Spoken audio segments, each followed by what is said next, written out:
Hello students, safe success channel में आपका स्वागत है। आज हम पढ़ने जा रहे हैं क्लास 7 की बुक इंग्लिश रीडर का लेसन फर्स्ट, जिसका नाम है द रेनबो। प्यारे बच्चों, मैं आपको बता दूं कि जो रेनबो होता है, रेनबो का अर्थ होता है इंद्रधनुष। जब बारिश का मौसम होता है तो बच्चों आपने हमेशा आसमान में कभी कभी इंद्रधनुष की आकृति देखी होगी।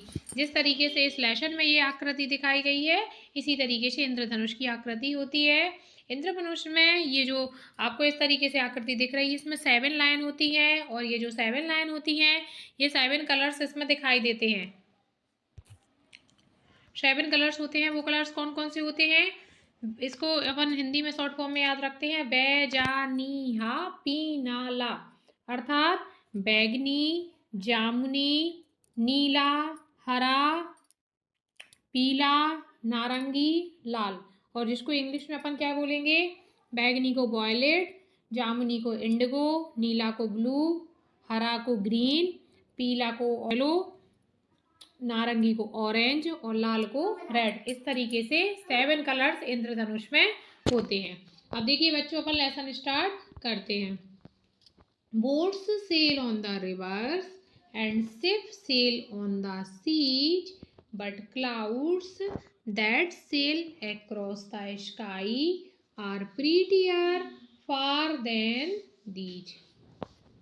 तो हमारे जो पोएट हैं क्रिस्टीनिया गॉर्जना रोसटी, वो बता रहे हैं कि जो नाव है, बोट्स मतलब नाव, सेल मतलब तैरना, रिवर मतलब नदी। तो जो नदी वो नाव है वो सेल ऑन अर्थात तैरती है किस पर, नदियों पर। And ships sail on the sea, ships मतलब जहाज, सेल मतलब तैरना और सीज मतलब समुद्र। जो जहाज है वो समुद्र में तैरते हैं। बट क्लाउड्स, लेकिन जो बादल हैं, that sail across the sky, जो आसमान में तैरते हैं, are prettier far than these, वो इन सभी आकृतियों से भी अधिक सुंदर होते हैं। Boats sail on the rivers, जो नाव है वो नदियों में तैरती हैं, जो जहाज हैं वो समुद्र में तैरते हैं, लेकिन जो बादल होते हैं वो आसमान में तैरते हैं। और ये जो तैरते हुए बादल आसमान में होते हैं, ये इन सभी चीज़ों से भी अधिक सुंदर होते हैं।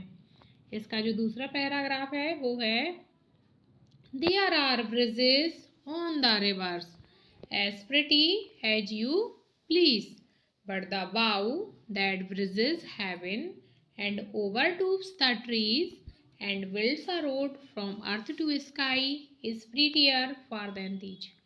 सेकेंड स्टैंजा में क्रिस्टीनिया ने बताया है, there are bridges on the rivers, जब नदियों पर जो ब्रिज अर्थात पुलों का निर्माण किया जाता है। ब्रिज मतलब पुल, रिवर्स मतलब नदियाँ, देयर मतलब वहाँ।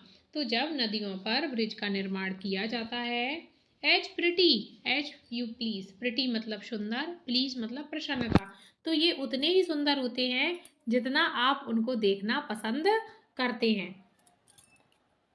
But the bow that bridges heaven and overtops the tree, लेकिन जो इंद्रधनुष होता है, जो पेड़ों के ऊपरी सिरे से स्वर्ग तक जाता है, अर्थात बाउ मतलब जो इंद्रधनुष है, ब्रिजेस मतलब पुल बनाता है, हेवन मतलब स्वर्ग, ओवर टूप्स द ट्री मतलब ट्री के ऊपरी हिस्से से लेकर जो स्वर्ग तक जाता है। और जो इंद्रधनुष है वो एक पुल बनाता है। And builds a road from earth to sky, builds मतलब निर्माण करना, रोड मतलब रास्ता, अर्थ मतलब जमीन, स्काई मतलब आसमान। तो वो कह रहे हैं, और जब ये इंद्रधनुष बनने के कारण जो अर्थ से लेके जो स्काई तक जो रोड बनता है, is prettier far than these, वो इन सभी पुलों से अधिक सुंदर होता है। सेकंड स्टैंजा का अर्थ हम एक बार फिर से देखते हैं। There are bridges on the rivers, नदियों पर जो पुल बनाए जाते हैं, as pretty as you please, तो ये उतने ही सुंदर होते हैं जितना सुंदर आप उन्हें देखना पसंद करते हैं। But the bow that bridges haven, लेकिन जो इंद्रधनुष है जो स्वर्ग तक जाते हैं, and over tops the trees, tree के ऊपरी हिस्से से जो स्वर्ग तक जाते हैं और जो ब्रिज का निर्माण करते हैं, अर्थात पेड़ों की ओवर टूप्स से लेकर स्वर्ग तक जो ब्रिज बनता है, and builds a road from earth to sky, इससे जो रास्ता बनता है जो आसमान से होता हुआ धरती तक आता है। Is prettier far than these. ये जो रास्ता बनता है, ये जो ब्रिज बनता है, ये इन सभी ब्रिजों से अधिक सुंदर होता है। इस तरीके से क्रिस्टीनिया जी ने बहुत ही अच्छे विचार इसमें प्रस्तुत किए हैं। अगर आपको वीडियो अच्छी लगी हो तो इसे लाइक और सब्सक्राइब करना ना भूलें।